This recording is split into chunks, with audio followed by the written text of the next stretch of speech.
Excellent. So, good afternoon to everyone, and thank you for making time to attend the third installment of the Hispanic Serving Institution Division's Evaluation and Evidence Series webinars. Today's webinar is Evaluation Planning and Design for Your HSI Projects. My name is Margarita L. Melendez Cotay, and I serve as the program lead for the POHA and EAI programs, as well as the program specialist for the STEM program and the DHSI program, and as the division liaison for our Puerto Rico grantees. I would like to extend a special thank you to our colleague, Dr. Jonathan Jacobson, whom we will be hearing from today, for his kindness and generosity in extending to us his experience and expertise in the fields of evaluation methods and design. A special note of appreciation to my supervisor and the director of the HSI division, Dr. Stacy Sliepsevich, and thank you to all of my wonderful HSI division colleagues.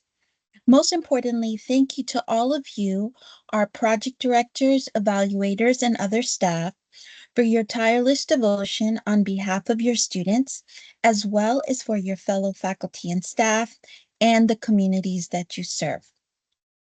A few words before we begin. This webinar is being recorded and will be posted to our YouTube playlist. We will also provide all attendees copies of the PowerPoint. Now, before we begin, you may be asking yourself, this is now our third webinar, so you're probably asking yourself, why do I need to know all of this about evaluation? We have an evaluator. That's his or her job. True. But evaluation is important for you as project directors and non-evaluators to know, first of all, because your evaluation plan is an integral part of your funded project. And second, in a more interesting and positive note, because the evaluation represents a fantastic opportunity for learning. Your evaluation will help you understand if and how your project is successful. In other words, if you are accomplishing what you set out to accomplish with your grant, it is a way to measure your success or lack thereof and provides an opportunity to make adjustments. Most of your projects are 5-year grants, and if you get an extension, then they will be 6-year projects. That is a long time. So through your evaluations, you have plenty of opportunity to make sure you are doing what is right for your students, for your colleagues, and for your colleges and universities on a macro level. So as I mentioned before, we'll be hearing from Dr. Jacobson. And again, the topic for today will be evaluation plans and methodologies and building evidence for your evaluation. Now, this webinar was open to all of the grantees in the HSI division to help address the diversity of the evaluation requirements among our many projects. And just so that we're all on the same page, we have opened it up to all of our Hispanic programs, which include the DHSI, the HSI STEM, and the POHA programs, as well as the 5 FIPSI programs for which we are responsible, namely the open textbooks, the basic needs, the rural post-secondary, the modeling and simulation, and the transitioning gang-involved youth programs. Specifically, during today's webinar, we will address the following topics that are related to evaluation planning and design, as well as building evidence for your projects. As I mentioned before, we'll be hearing from John. Very, very privileged to have him. Dr. Jacobson is the Chief for Knowledge Synthesis, and he is responsible 3 major arms of the Institute of Education Sciences. So the What Works Clearinghouse, or WWC, the Educational Resources Information Center, or ERIC, and the National Library of Education. He's been with the department for over 20 years. holds a doctorate in economics from MIT, and also serves as adjunct faculty at Georgetown University. So if you joined us on October 29th for the data and measurement webinar, you'll recognize some of this content, but it is very important to remember why it is that we're here and what are the requirements for our different projects. So this just provides a snapshot of what the evidence standards are for our different programs. So most of our current projects have a combination of a logic model and or a promising evidence requirement. Again, what you need to do if you aren't sure of what your evidence requirement is, always go back to the notice inviting applications or the NIA under which you applied, and you will find the evidence requirement for your project. The demonstrates a rationale standard is met by developing a logic model. So demonstrates a rationale and logic model are terms that we use interchangeably. On this slide, we have provided you with the exact language of these entry evidence requirements in our most recent NIAs. However, your evidence requirements, as I mentioned a moment ago, may be different depending on what was included in your notice application. You will notice that also here we provide you some resources for logic models, including videos that are available on our YouTube playlist. Because we want to make sure that you have the complete definition for these very important terms that we're using, we've provided you here with partial definitions and a link at the bottom with the complete definition in 34 CFR Part 77. So in addition to the evidence requirements, we also want to remind everybody, and we have grantees here from all 9 of our programs, what your evaluation requirements are for your programs and why we're doing this today. So in some of the most recent iterations of the selection criterion in our NIAs, this is what the quality of the evaluation plan requirement looks like now. Now, if you were funded previous to 2024, your evaluation requirements may look a little bit different. And I've provided that information on the next slide, but this is where we have landed right now. And as you can see, we've gotten a little bit more sophisticated. We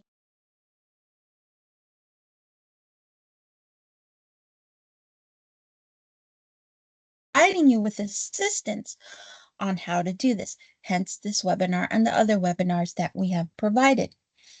So as you can see, all of our programs, although they may vary, all of the evaluation requirements for our programs, although they may vary by year and by the specific program, you will notice that for all of our application packages, we do require the development of evaluation methods.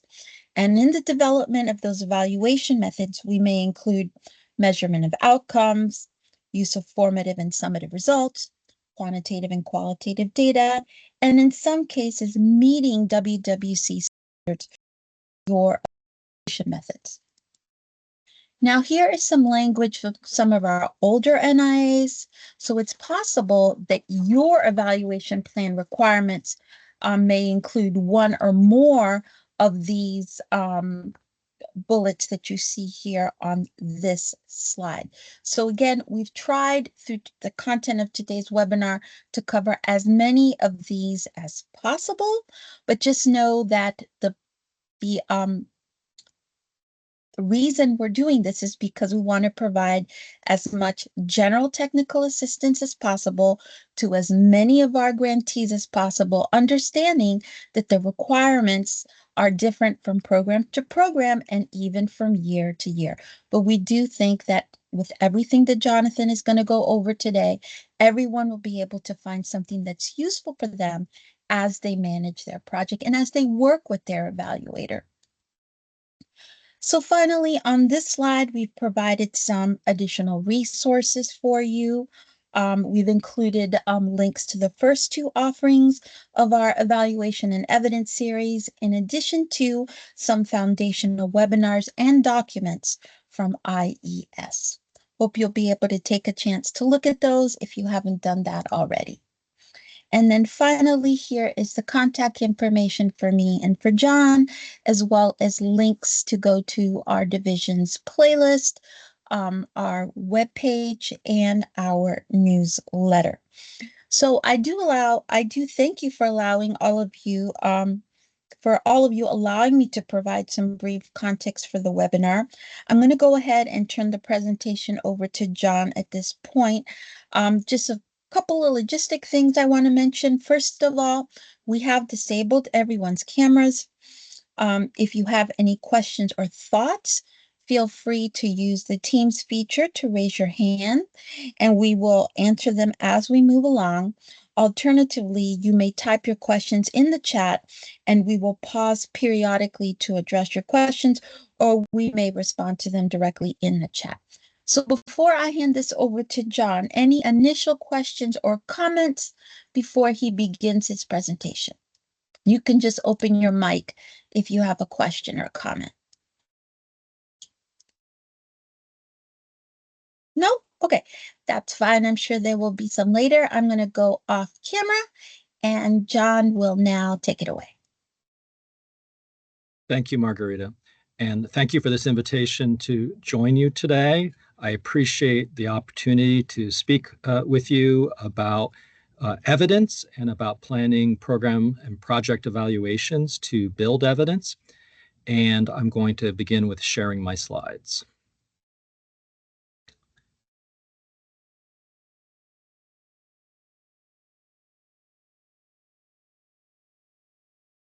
So as Margarita said, my role is the branch chief for knowledge synthesis within the knowledge use division of the National Center for Education Evaluation and Regional Assistance at IES. IES is the research, statistics, and evaluation arm of the U.S. Department of Education. I'm hoping during this presentation today to first discuss why we should value evaluation. I've been working on program evaluations for over 30 years. And I think that this is valuable work, and I hope I can share some of that enthusiasm for evaluation with you and perhaps make evaluation a little less intimidating. In thinking about planning and evaluation, we would like to start with thinking about logic models. I know there have been other presentations given on this, but I'd like to connect some of the points that I plan to make with the concept of a logic model. Then I plan to discuss how evaluation questions can be developed using a logic model that you've developed for your project. I'd like to discuss identifying evidence-based components of our projects and help you to understand the department's evidence definitions that might apply to the program that's funding you. Then I'd like to describe some ways that you could work with your evaluator to choose an evaluation design if, as part of your project evaluation, you aim to assess impacts or the effectiveness of various aspects of your project. I'd then like to discuss ways you can share evaluation results with the public so that others can learn from your own experiences. And finally, I'll share some relevant resources in addition to those that Margarita has already pointed out to you in her slides. So first, let's talk about evaluation, which, as I said, can be an intimidating term. Merriam-Webster Dictionary defines evaluation as the determination of the value, nature, character, or quality of something or someone. So our focus today is going to be on evaluating projects, so evaluating what you're doing in the project that's supported under your grant. And if the slides are not changing, please let me know because I am advancing the slides. I think there may be an issue because I still see the first slide, John. Okay. And others are also saying they haven't seen the slides advance. All right. So. Now I see the agenda slide, yeah. Excellent. Thank you for pointing that out before I got too far along. So here are the points we plan to discuss. And here's the definition of evaluation. So as I said, we're going to focus on project evaluation. I'm distinguishing the project as what is supported with your grant, and the program, of course, is the larger program funded by Congress and administered through the department that awards grants. So what I'd like to emphasize is a project evaluation is a learning opportunity. And I hope you're all seeing slide 4, because that's where I am. The first way a project evaluation is a learning opportunity is it can help you learn how to improve your project. So this gets at the idea of formative evaluation. Formative evaluation, I hope, is a little less intimidating than some other forms of evaluation. It's generating information you can use in the spirit of continuous improvement of your own work. I find that a very helpful attitude in my own work, and I hope that you can see the benefit of a formative evaluation for your own work in aiming to help students. The perhaps more intimidating form of evaluation is evaluation to assess the success of your project, which would be described as summative evaluation. Now, that's often necessary because there are decision makers who need summative information about projects or about other things that are being evaluated. And of course, that's something we experience professionally as well. We might have an annual evaluation in our jobs, for example. A third form of evaluation I would like to describe is evaluation that can provide useful insights for future projects, especially if what you learn is made publicly available. So as opposed to simply formative evaluation, I would like to describe this as informative evaluation. This is evaluation where you are willing to share what you learned, not only with those who are immediately aware of your work, like your project officer, but with the public. And this has benefits not only for you, because you can cite something that's in the public domain if you plan to do more work in the future, but it also has benefits for other projects that might be in similar situations to the ones that you have faced. Now, of course, evaluation may be and probably is in some way a requirement of your grant. I encourage you to look at the notice inviting applications for your grant or for any future grants to see what the evaluation requirements are that are specified there. And of course, consult with your project officer to know which specific evaluation requirements apply in your case. I think it's really important we acknowledge the limitations of our own expertise, and I definitely have very limited expertise with regard to the specific requirements of your grant. In that case, the expertise is with your project officer and the program office. So let's start with logic models. This might be a refresher for some of you, but I'll describe and give some examples of logic models and then how we can use logic models to frame evaluation questions. So what is a logic model? In the department's evidence definitions, which are in 34 CFR 77.1, I'll be invoking that a lot, so you can remember that. A logic model, which is also referred to as a theory of action or sometimes a theory of change, means a framework that identifies key project components of a proposed project, the active ingredients that are hypothesized to be critical to achieving the relevant outcomes. And the logic model also describes the theoretical and operational relationships among the key components and relevant outcomes. So here's an example on this slide of a logic model that's motivated by a problem statement. It includes inputs, strategies, or activities, short-term outcomes, long-term outcomes from a project, and then impacts that the project aims to achieve. And there are regulations, as I said, that the department has issued that describe logic models. There also are resources, many of them prepared through a sister program of the What Works Clearinghouse, the educational regional educational laboratory program. And this particular logic model framework is from a blog on why build a logic model. So there are some related definitions in the department's regulations for discretionary grants.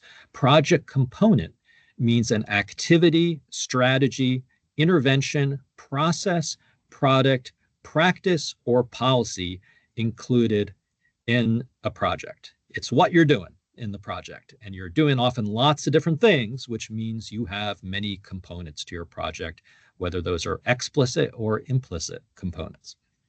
A relevant outcome is a motivation for why you're doing what you're doing. It means the student outcomes or other outcomes the key project component is designed to improve, consistent with the specific goals of the program. So project components and relevant outcomes are really important to keep in mind for logic models. And as we'll discuss, they're also important to keep in mind when thinking about evidence. So let's think about defining evaluation questions for a project evaluation. You can use a logic model for your project, which I encourage you to develop, even if you're not required to develop. It's a useful way to make explicit some of the thinking that's going on behind your project.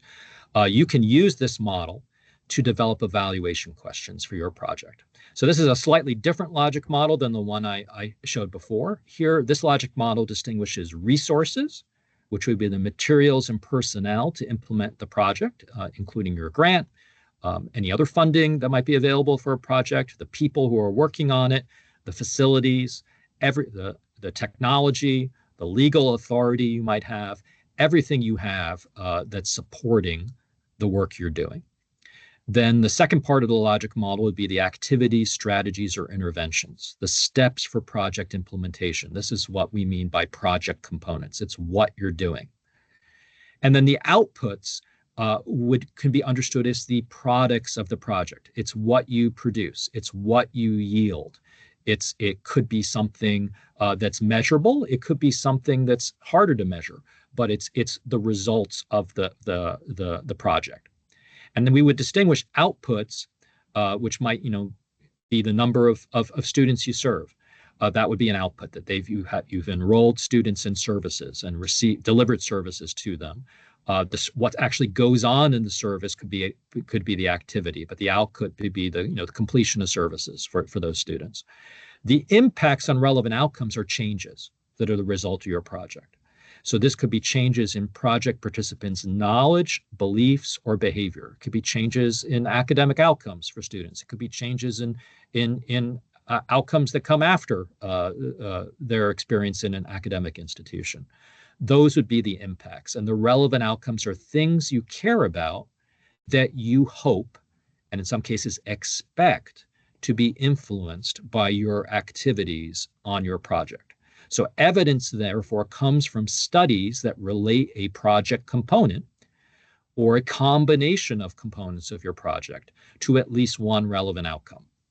It's important to understand here that evidence doesn't have to necessarily be evidence about everything you're doing. It could be about evidence about pieces of what you're doing. It could be about some of your activities. And that's really helpful in thinking how existing evidence can be folded into a project, as well as the sort of evidence you could build from a project. So we'll get into that a little more later. So let's think now how, having a logic model, we can develop and define questions that could be addressed by a project evaluation. First question would be, what are the key components of the project? And were any of these evidence-based as defined by the department? I'll explain a little bit later what the department means when we say evidence-based. Next, what resources and personnel were needed for implementing these components and how much did they cost? Third, how and how well was the project implemented with its various components? On one level, you could simply describe what you're doing, but there you also might have measures of fidelity for the implementation of various things within your project, and that would also be a description of your implementation. So an implementation study is a really important part of a project evaluation because it really is a way of assessing whether you're doing the things that you committed to doing or that you planned on doing when you started the project. Fourth, who was the project intended to help and in what ways in terms of relevant outcomes? So whom are you serving? What are your goals for those you're serving? What are the outcomes you care about? And of course, for a project evaluation, you would not only want to define the outcomes up front, but think about whether you have ways to measure those outcomes. Fifth, what were the characteristics of the students who participated in the project, of the staff serving those students, and of the settings in which services were provided? I can say from my work on the What Works Clearinghouse, we're really interested in all those things when we're reporting evidence. Because suppose we have an evaluation that has great results, very favorable findings of improvements in relevant outcomes, but we don't know that much about who the students actually were who received services. We don't know that much about the staff who provided those services, and we don't know much about the settings in which the services were delivered. That really limits the usefulness of that evaluation finding if we can't provide the information that relates the context in which the evaluation was done to the context that might be of interest to someone who wants to use those evaluation results to inform their own work. So sixth, how well did the project perform in reaching its goals in terms of quantitative or qualitative outputs, including any program-defined performance indicators? So I don't want to be a snob and say, a statistics snob and say only quantitative measures matter. I think mixed methods evaluations are incredibly valuable. So there might be qualitative indicators of performance that would be important for your project evaluation, but there might be quantitative measures as well. And there might be measures that are specified by the program as performance indicators that you need to submit. I would urge you to think of all these under the category of outputs from your project. And those are obviously outputs where you have to think about whether a project evaluation can gather information on those. And finally, this is a question that's different from merely outputs. What impacts differences in results between students served by the project and similar students not served or served under counterfactual conditions? What impacts did the project as a whole or specific components of the project have on relevant outcomes? Now, this is my own professional area of expertise, methods to address this sort of question.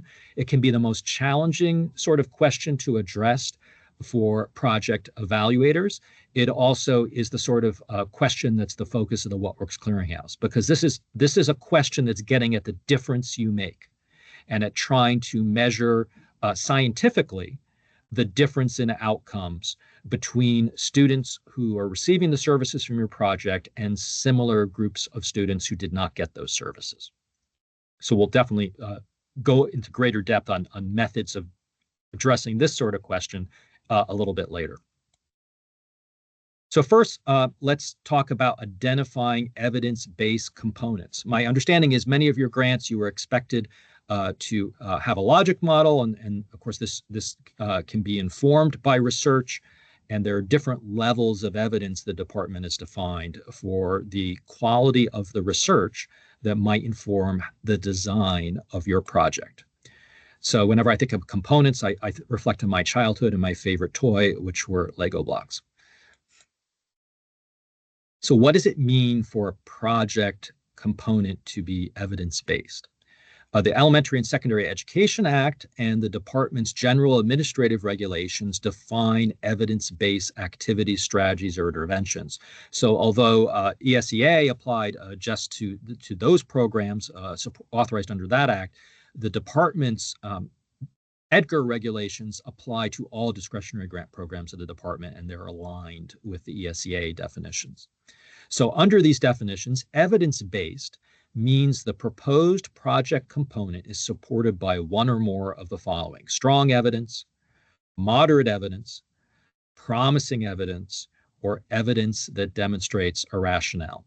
Sometimes those four tiers of evidence are numbered. So tier 1 would be strong, tier 2 would be moderate, tier 3 would be promising, and tier 4 would be demonstrates a rationale.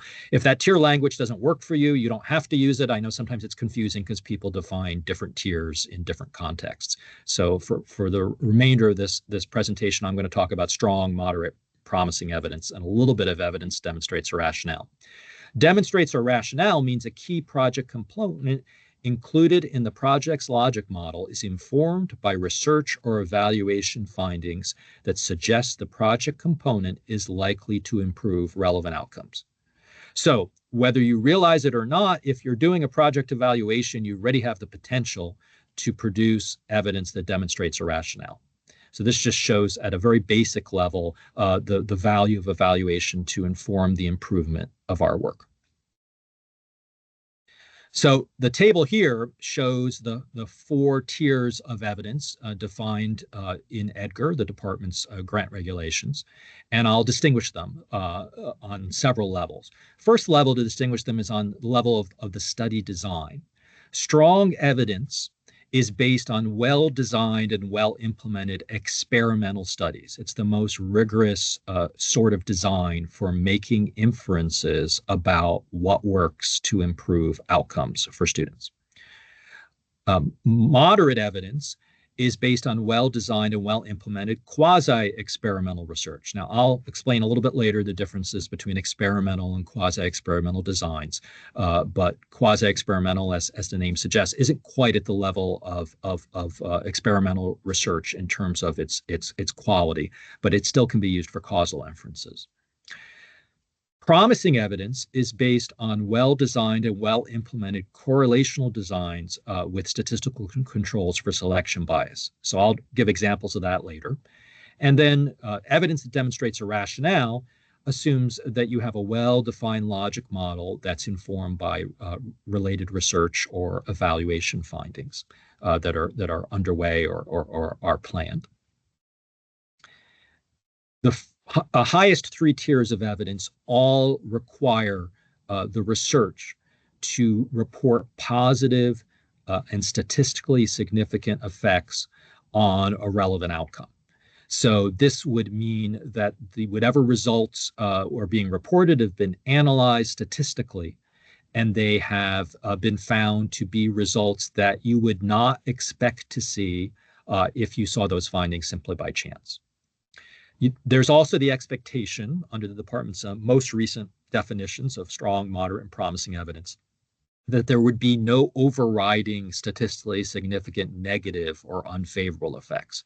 So there shouldn't be a mixed message in terms of the project component of, it helps in some ways and hurts in others. That would undermine the idea that this is favorable evidence. Both the strong and moderate evidence tiers assume that the research is done on large samples of at least 350 or more students and on multi-site samples, which in a post-secondary context would mean multiple post-secondary campuses. But if you're working with a smaller group of students and on just one campus, take heart, the definitions allow findings to be combined across multiple sites to meet this requirement. So if you and another project are doing similar things and in isolation, you aren't serving that number of students, or it's in isolation, it's just one campus, combining across campuses, across samples of students could actually yield evidence that would meet the strong or moderate definition. Now, when citing research, the department's strong evidence definition says that the research needs to align and overlap with the proposed context for implementing the project in terms of both populations and settings for the evidence still to be strong.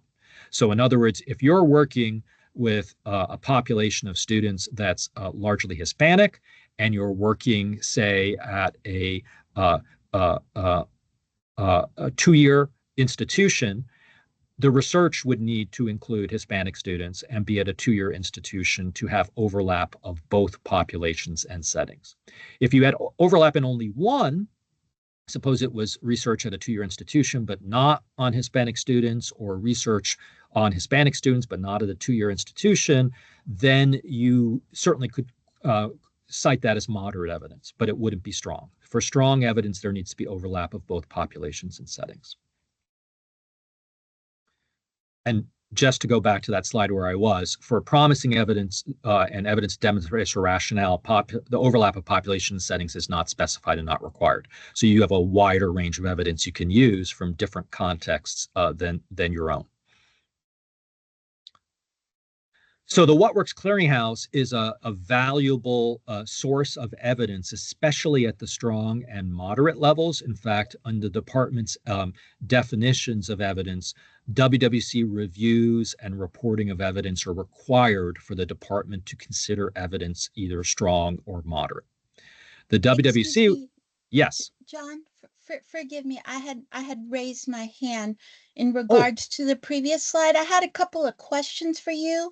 Um, well, maybe not exactly questions, but just asking for some of your thoughts to make the content that you're discussing really relevant to our grantees. So the majority of our grants, they all have different goals and objectives, but the majority of them are working to increase enrollment, retention, and graduation in specific degree or certificate programs at a post-secondary level. So, with those general goals in mind, could you talk about two different things since this is your area of expertise impacts? First of all, could you talk a little bit about the evidence levels that IES normally sees for these types of programs? And secondly, could you talk a little bit about some of the project components that the result of IES's review of studies have shown to be most relevant to impacting increased enrollment, retention, and graduation? thank you very much for that question. I do plan to get to some very specific findings from WWC reviews of evidence to promote those goals of retention and completion in post-secondary education.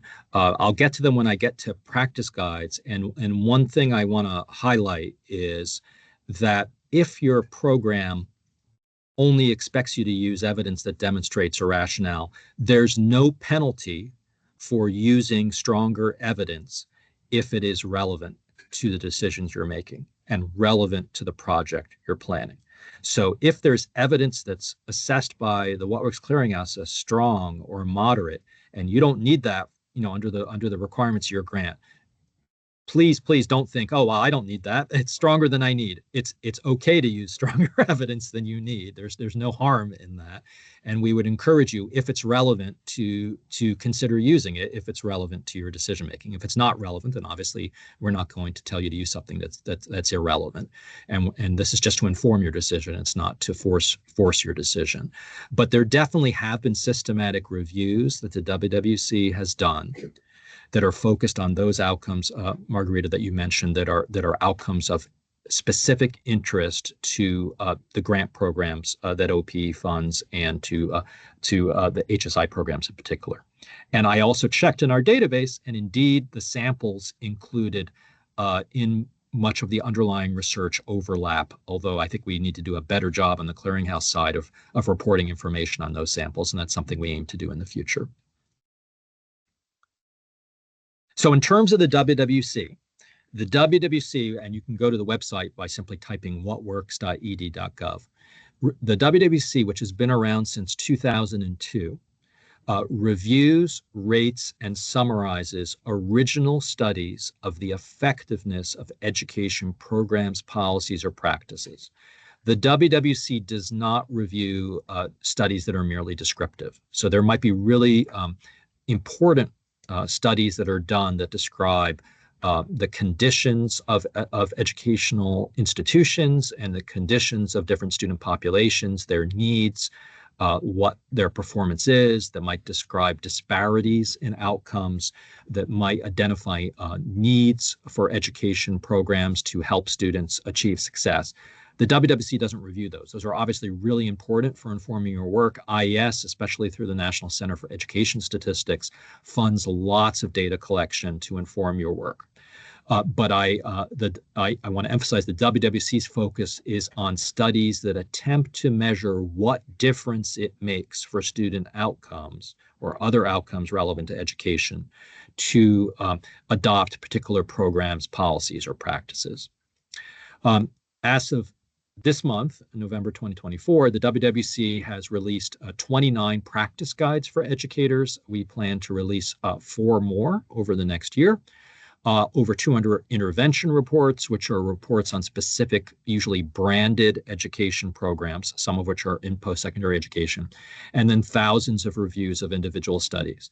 To get at a point you made before, Margarita, that most of the research we review does not meet WWC standards. The WWC standards set a pretty high bar for studies to provide evidence that we would characterize as strong or moderate evidence of effectiveness. But a lot of the research isn't eligible for review. And then depending on the research design, some research is more or less likely to meet WWC standards. There are three major types of products. I mentioned already practice guides, which provide practice recommendations developed by panels of researchers and practitioners. These are recommendations for educators to use in their own classrooms or schools. Intervention reports that don't provide practice recommendations, but just summarize all the research we could find on a particular education program policy or product. And then reviews of individual studies that are simply assessing the quality of individual studies that are eligible for WWC review because they report impacts or effects of particular education programs, policies, or practices. If you go to the WWC website, there's a search tool on our landing page. You can select a topic of interest to you. The example here was college readiness and completion, getting at some of those relevant outcomes that Margarita mentioned. And then at the post-secondary level, you can filter by grade level. And then you can search, and you can limit your search to particular types of WWC publications or products. This particular search result for evidence on college readiness completion, and at the post-secondary level, I ran it yesterday. It yielded 30 results, 4 practice guides, 5 intervention reports, and 21 reviews of individual studies that were eligible for WWC review. So I'm going to highlight the practice guides because in our user feedback, we have found that the practice guides are perceived by non-researchers as the most useful publications we have. They also tend to be the ones that are visited most frequently on the IS website. So there are 4 practice guides in the post-secondary area that the WWC has released in recent years, and these might be relevant to your own projects and some of the goals of your projects. So the most recent one is effective advising for post-secondary students. This was released in October 2021, and it includes 4 practice recommendations. 3 of these were assessed as backed by strong evidence, 1 by moderate evidence. But understand the way the panels worked for these guides is the panels aim to develop a coherent set of recommendations, and they really recommend it to practitioners as a package. Now, the page here just shows what the recommendations are. They do not go into the details. You'd have to look at the full text of the guide to find all the details of the recommendations. That includes a discussion of implementation steps, so steps for actually implementing the recommendation, and then also potential roadblocks you might face for implementing that recommendation. So in the case of this particular practice guide, the first recommendation is intentionally design and deliver comprehensive integrated advising that incorporates academic and non-academic supports to empower students to reach their educational goals. The second recommendation is transform advising to focus on the development of sustained personalized relationships with individual students throughout their college career. The third is use mentoring and coaching to enhance comprehensive integrated advising in ways that support students' achievement and progression. And the fourth recommendation is embed positive incentives in intentionally designing advising structures to encourage student participation and continued engagement. So I hope that whets your appetite a bit, that this could be a really useful guide for you. As I said, the evidence behind these recommendations was in 3 of the 4 cases was strong. The other case, it was assessed as moderate. There are more details in the body of the guide on the recommendations themselves and how to implement them. And there's also information in the appendix on the studies and the evidence base behind those recommendations that inform the recommendations of the panel. I'm going to go through the other practice guides we have. I won't go in the same level of detail, but they do have a similar level of detail for those recommendations. But the three other practice guides I wanted to highlight for you that might be relevant. This other practice guide, which was also released in 2021, is called Designing and Delivering Career Pathways at Community Colleges. And that guide had 5 practice recommendations, 4 of which were supported by moderate evidence. The other one recommendation had evidence that demonstrates a rationale, but the panel thought it was important to make that recommendation as well. So that's why they made this set of 5 recommendations. Third practice guide, which was released in 2019, but ended up being very useful, especially at the beginning of the pandemic, was on using technology to support post-secondary student learning. There are 5 practice recommendations there, 3 of which were backed by moderate evidence. And the final practice guide I wanted to highlight was released in 2016, and that was on strategies for post-secondary students in developmental education. There are 6 recommendations from that guide, 3 of which were supported by moderate evidence. So I hope at least some of that information from our practice guides is useful to you. However, the Clearinghouse hasn't reviewed everything that's out there, and there's a lot of research in the world, a lot of education research, a lot of potentially relevant research. So I want to make sure you know about ERIC, which is the Education Resources Information Center. ERIC has been around since 1964. It is the largest free online database of education research in the world, with 1.9 million citations and nearly 500,000 with free full text available in ERIC. So if you're interested in a more narrowly defined topic, you can put in that search term into ERIC and you might find research that is useful to you. This would especially be useful for evidence that demonstrates a rationale. It also might be useful even for promising evidence. Promising evidence does not need to be reviewed by the WWC. So an example I gave here is I put in the term post-baccalaureate. I looked for research from the past 10 years with the full text available in ERIC, and I got 47 results. So you can try this out yourself. Find research that's useful to inform your project in ERIC. And if the research in ERIC has been reviewed by the WWC, the ERIC search result will link to the WWC page. So you could see if a particular study has been assessed by the WWC. So there's this connection between the 2 databases. I'd like to turn now to talk about how you can work with your project evaluator to choose an evaluation design to assess impacts and effectiveness, if in fact that is a goal of your project evaluation. So this is leading up to understanding what's involved in a promising evidence evaluation. And I'm going to share this cute cartoon that is on my cubicle at the Department of Ed. It says, I used to think correlation implied causation. Then I took a statistics class. Now I don't. And so the friend says, sounds like the class helped. And then, of course, the person says, well, maybe. So let's start with understanding the sorts of designs that are the most rigorous designs for making estimates of the impact of a program, a practice, policy, product in education. These are experimental designs. And the one thing I'd like to highlight in the department's evidence definitions is experimental designs involve the controlled assignment of students or other individuals to receive the intervention, which is defined as a project component or combination of project components. It's really important to understand that evaluation and research doesn't have to apply to everything you're doing. It can apply just to pieces of what you're doing. You can have evidence-based components. And the same when planning a project evaluation, you could plan an evaluation to build a very high level of evidence. It doesn't have to be about everything you're doing. It could be about one of the things you're doing, about a key component that you want to assess the effectiveness of.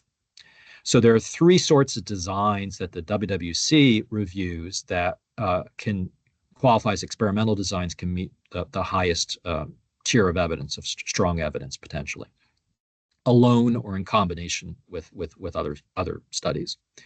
So the one that's most well known is randomized controlled trials, or RCTs. In these instances, students are assigned to the intervention by lottery. Sometimes that's not feasible. Sometimes there aren't enough students to assign by lottery. A program might not be oversubscribed.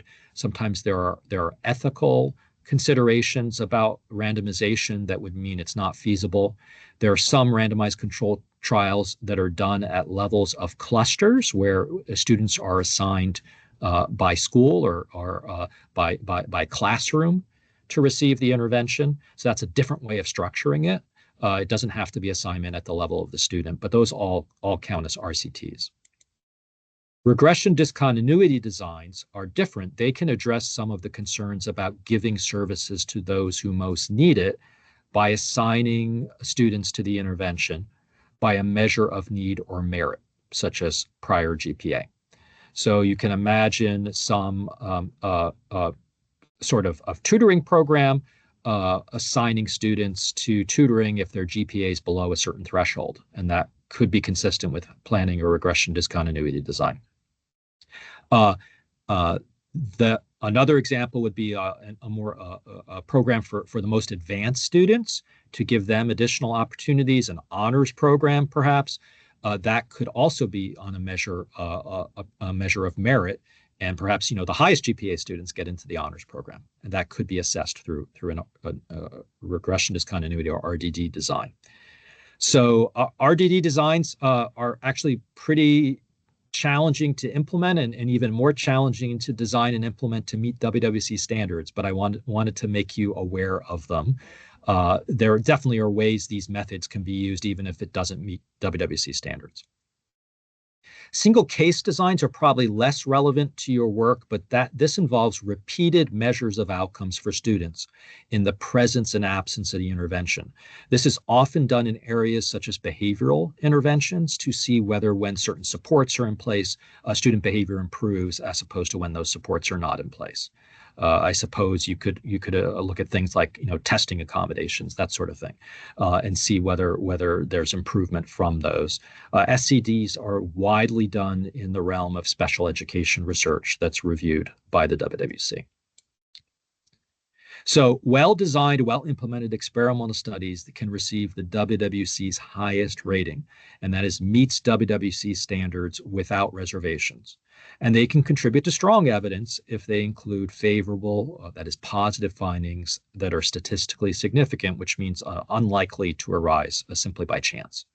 And so if the samples are small, or it's just done on one site, then the studies would need to be combined with other studies to get this highest level of evidence, of strong evidence. But this is something that the WWC does in our syntheses research.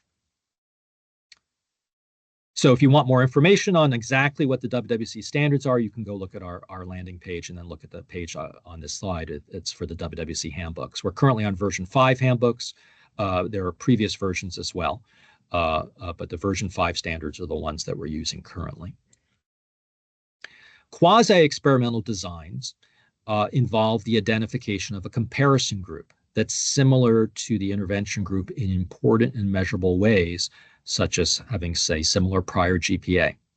To be rated meets WWC standards with reservations and have the potential to contribute to moderate evidence, a QED must include a comparison group that is close to the intervention group in terms of prior educational achievement or other baseline pre-intervention, pre-program characteristics strongly correlated with educational outcomes, such as socioeconomic status. So the WWC has ways of assessing how similar groups are. Understand here that the comparison is being made on things we can observe about the two groups. There might be unobservable differences between groups, and that's why QEDs are not viewed as as strong as experimental designs. So an example of this would be student motivation. If you randomly assign students to two groups, the motivation at the beginning should be the same for the two groups. If you do a QED based on GPA, well, GPA might capture some of motivation, but maybe there are intangible aspects of motivation that are not captured by GPA. That would mean the groups really aren't totally equivalent to each other the way they would be in a randomized design. Favorable findings are also required from QEDs to provide moderate evidence. That means they have to have statistically significant and positive results on relevant outcomes. And an important thing to keep in mind for meeting WWC standards is that the outcomes need to be measured the same way, the same time, in the same manner for the comparison group as for the intervention group. So there's still a need for a comparison group under WWC standards for quasi-experimental designs. It's just that there's not the use of random assignment or a measure of need or merit. It can be constructed in some other way, like it could be the students who show up for a program, and then you look across all the other students who didn't show up for the program, and you try to find a group of students that look similar in important ways to the group that's receiving services. Correlational designs, which can be used to build promising evidence, should, if possible, include the identification of a comparison group to contrast with the group of students receiving the intervention. I know some projects might just want to say, well, our outcomes this year are better than our outcomes last year, so our program is effective. I'll explain in a moment why that might not be the case. But in a correlational design, we recommend that there be an effort to define a comparison group. And we also recommend to build promising evidence that a comparison group and the analysis and comparison of outcomes between the program group or the intervention group and the comparison group, that it includes statistical controls for selection bias. This means having some information on prior student characteristics that might be related to outcomes. A great example would be GPA. And then a statistical control that could be used would be regression analysis. This is something that you can learn about in a statistics class, or if you have an evaluator who has some training statistics, it can be done in Excel or in other spreadsheets. It can be done with other software packages. It's simply a way to try to account and adjust for differences in the two groups being compared that might contribute to the outcome, and making comparisons accounting for that. So certain correlational designs, such as interrupted time series designs, are not eligible for WWC review, but they can still yield promising evidence. Correlational designs may not meet WWC standards, even if they are eligible for WWC review. So imagine doing a study where you actually account for the GPA of the two groups of students you're comparing, but the groups of students who get, say, tutoring is still very different from the group that doesn't get tutoring. That might not meet WWC standards. It might not count as a quasi-experimental design that could meet WWC standards with reservations, but it still could count as a correlational design. It might have favorable results. A well-designed and well-implemented correlational design with statistical controls for selection bias and statistically significant and favorable findings can demonstrate promising evidence, according to the department's definition.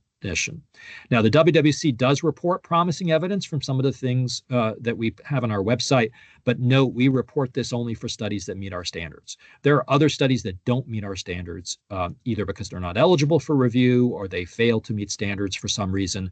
That can still provide promising evidence under the department's definitions. So I'm going to make a case as to why you should aim to have a comparison group if you want to build at least promising evidence. Let's suppose you have a tutoring program for a subset of the students you're serving. And let's suppose you look at the outcomes over time for students in your tutoring program. And let's suppose you see over time improvement in the GPA of students in the tutoring program. You might conclude, hey, things are getting better, tutoring program is yielding results, we're successful, we're effective. The value of a comparison group is you could see what would happen for a group of students who weren't getting those services. Now, what you would hope is that outcomes were better for students getting services through your project than for students in a comparison group not receiving those services. So if the tutoring program is relatively effective, the intervention group is likely to have better outcomes than a comparison group. However, there might be a situation where the outcomes are pretty similar. And in that case, it's ineffective relative to the comparison group. Now, it's really important to distinguish, is the comparison group getting any alternative services?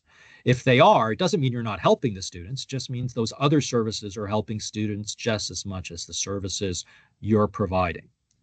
Now, there could be another situation where the comparison group does even better. Now, we'd have to be careful here. Is the comparison group really equivalent at the beginning to the group of students who are receiving services through your project?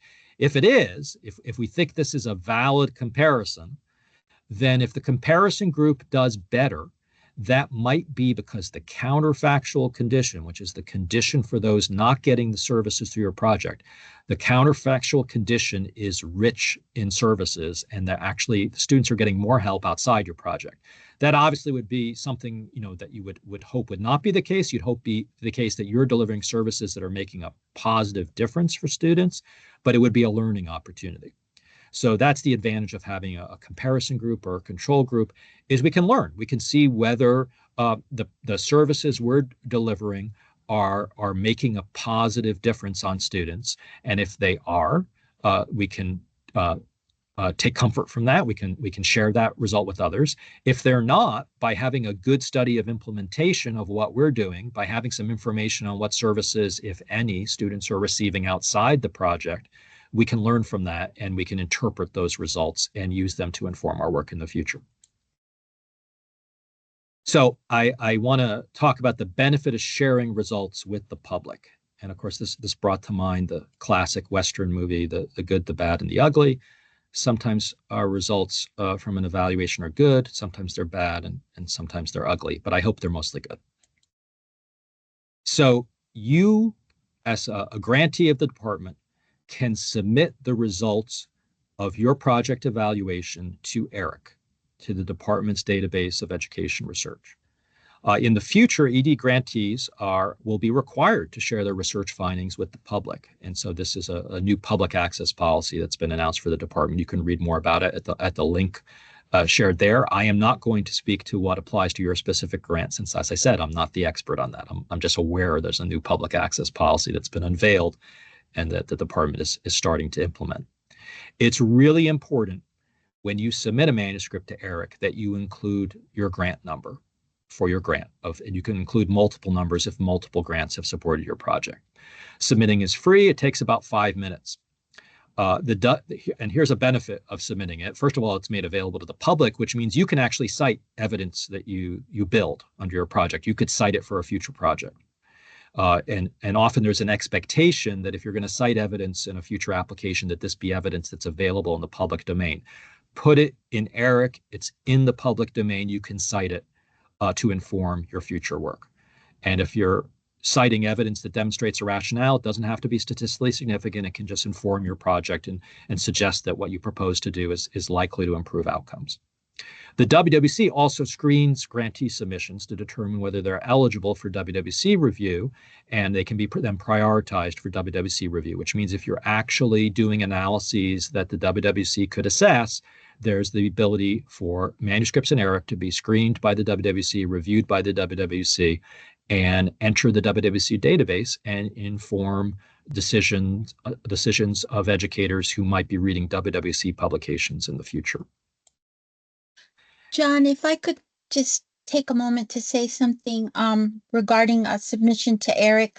So this is a great opportunity to remind all of our grantees that you are able to submit your evaluation reports to ERIC. And what I would suggest to all of you is when you submit your APRs and your final reports to us through the HEPA system in the spring, remember that we ask that if you have a separate evaluation report from your evaluator, that you include that as one of your 3 attachments with your APR or your FPR. So maybe you could make a note to yourself, and at the same time that you are appending that evaluation report to your APR, in the HEPA system, you can also simultaneously submit your evaluation report to ERIC and thereby kill 2 birds with 1 stone, so to speak. So we want to make sure that your evaluations are seen and trying to make this as least burdensome as possible. Thank you, John. Thank you, Margarita. So this is just a screenshot of the ERIC submission system. There are helpful videos there that can show you the steps for submitting manuscripts to ERIC. And my understanding is ERIC is one of the most popular websites of the department, I think not counting federal student aid. So submit your manuscript for your project evaluation, and it will be available for the public to learn from, and you can share whatever lessons you've learned from your project evaluation with the world. I want to conclude by just, before we open it up for some questions, I want to conclude by helping you understand some relevant resources that might inform your work in either using evidence or in building evidence through your project evaluations. First, the department's evidence definitions. There's an up-to-date list of them there. They were updated a little earlier this calendar year. Obviously, the updated regulations don't apply to the grants already awarded, but you might see them in future grants. There are two links here to resources available through the Regional Educational Laboratory Program on logic models. First is a blog on why you might want to build a logic model for your project, and the second is on an education logic model application that's available for you to use. And then there are a bunch of links I highlighted to WWC pages and related resources. The WWC landing page is whatworks.ed.gov. That has the search function there right at the landing page. There's a specific page for WWC practice guides. There is a page for handbooks, which describe our standards and procedures. Your project evaluators, if they want to learn more about how the WWC reviews studies to identify high quality experimental or quasi-experimental studies, the reviewer training is free and it's available online. And that could be useful, even if a project evaluation is simply aiming to build promising evidence. What we encourage evaluators to do if they're planning a project evaluation for promising evidence is, see if they can do something that might even have a potential to do better, might have a potential to meet WWC standards. It's not a requirement of your grant, but just like using evidence, it doesn't hurt to use evidence that's stronger than you need, the minimum you need for your application. In building evidence, if you have the ability to do something that could generate stronger evidence than is required under your grant, we encourage you to consider that option, all depending on what's feasible for you within your context. One big recommendation I had, I hope I emphasize this enough, is a project evaluation doesn't have to find an external comparison group to provide promising evidence or even to meet WWC standards. It might be your already serving students who could be the comparison group in any analysis you would do in your project evaluation. So it's not necessary under every design for an evaluation to look for an external comparison group. It's entirely possible to find one within the students you're already serving. An example I gave would be a tutoring program. If you're not tutoring all your students, then the students you're not tutoring in some ways are a comparison group. There's a reporting guide for study authors who would like their manuscripts to be reviewed by the WWC. It highlights some information the WWC looks for when reviewing studies. And there's a page that has TA materials for conducting rigorous impact evaluations.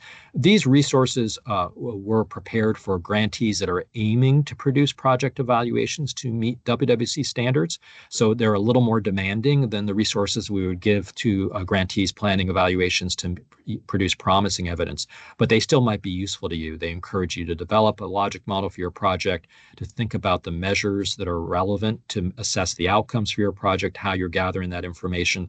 They think about, keeping track of the characteristics of the students, especially before they receive services, and then following those students and measuring outcomes the same way for the students you would compare to see what difference you're making for outcomes for the students you're serving. And then I just put down the ERIC page as well and the ERIC grantee and online submission page. So with that, I'm happy to open it up to questions that are based on my presentation. And as Margarita said, we're definitely going to make these slides available. And I'm looking in the chat.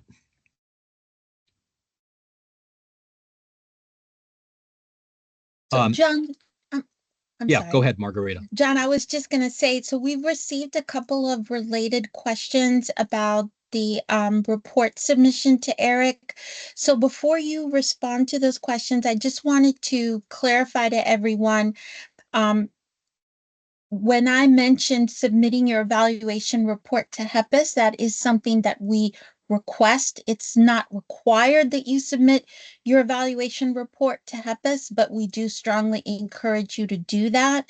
Submission to Eric, and please expand on this, John. Submission to Eric right now, I believe, is voluntary, but at some point it will become mandatory under the revised EDCR.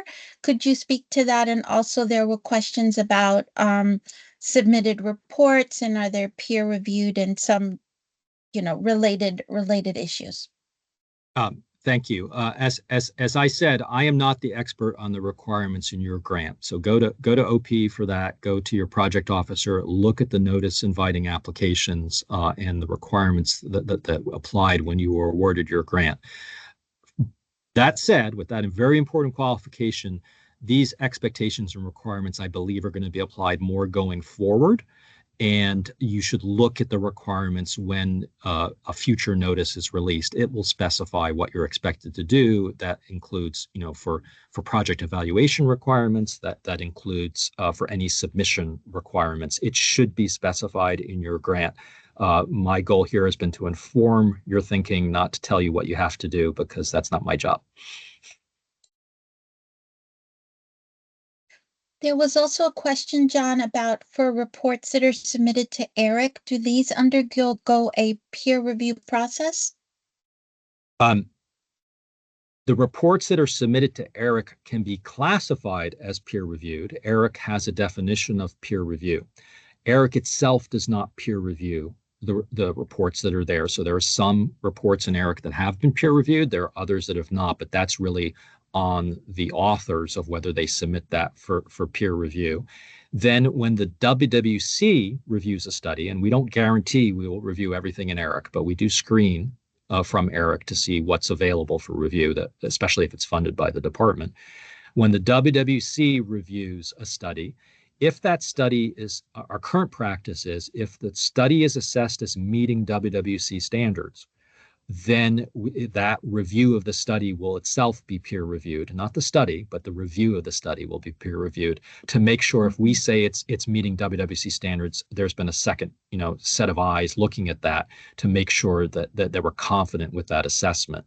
And then the practice guides that the WWC releases, and those 4 that I shared, those are all peer reviewed publications. So from an IES standpoint, we ensure that our work is peer reviewed. Peer review is a great thing, but Eric doesn't provide peer review services. It simply documents as to whether something has or has not been peer reviewed. Thank you so much for that, John. Are there any questions, comments, or thoughts that anyone would like to add? Please just feel free to open your mic and share with us what your thoughts may be.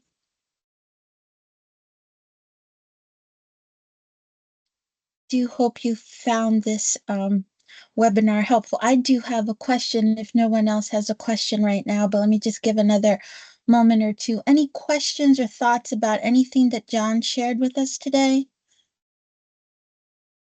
So, waiting to see if we have any questions or comments. I did have one question I wanted to ask you about, John. You mentioned towards the beginning of your presentation the use of mixed methods and alluded briefly to the benefit of using mixed methods.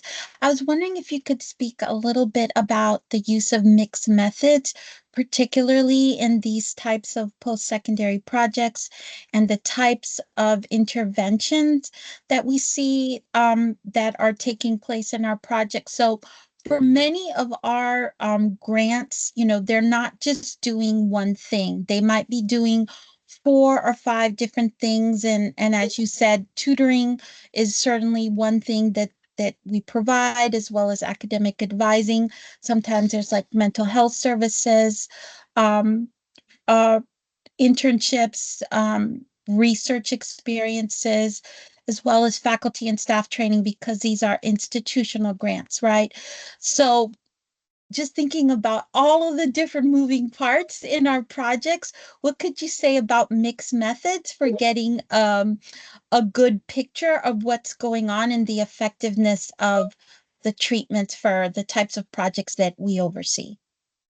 Thank you. I would certainly recommend the use of mixed methods for activities such as developing and refining logic models for your projects to understand through interviews or document reviews, other means, focus groups, to understand the activities that are going on in a project, to understand the various resources, both financial, non-financial, institutional, human resources contributing to a project, to understand what outcomes are important for the project, which of course includes, the performance indicator outcomes, but might include other outcomes as well. That sort of qualitative information gathering is really helpful in defining a logic model. And as I said in this presentation, the logic model in turn can help you develop and refine evaluation questions for your project evaluation. Mhm. Right.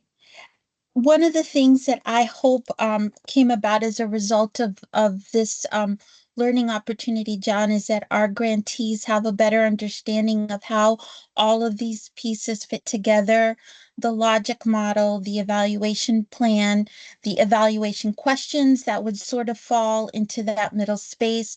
All of this to wrap our head around: how do we know that what we're trying to do actually happened, and that it made a difference for our students in the way that we wanted it to. It's a long process with many steps, and I do think that whether or not someone is particularly interested in evaluation or has any expertise in evaluation, understanding the processes regarding how we answer those questions and even making sure that we're asking the right questions really helps us to understand what we're doing and gives us an idea of how we can do things better moving forward.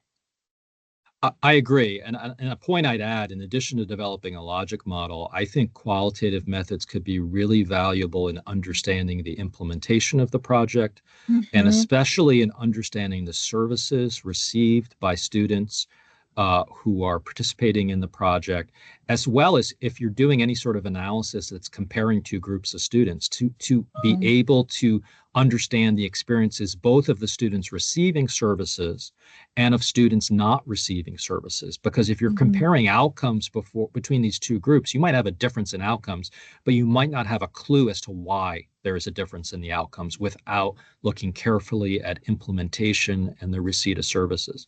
So those qualitative methods can be really helpful in interpreting results rather than just getting infatuated with numbers and statistical analysis Mm-hmm. and not having any tools to interpret it. So I very much appreciate mixed methods evaluations, and I think we need to value both sets of expertise when working on evaluations. Absolutely, absolutely. So let me see what's coming in through the chat. So, could you consider a future session on pitfalls to avoid and challenges observed or experienced in grantee project evaluations and APRs submitted? And that's a great idea. We're already thinking about what the next installment of the evaluation and evidence series might focus on, and certainly that is an area of great interest and something that everyone will find relevant. So thank you so much for that suggestion. Want to put out one more opportunity to ask our distinguished expert any questions, or maybe you don't have any questions for John, but just comments or thoughts about anything that he shared.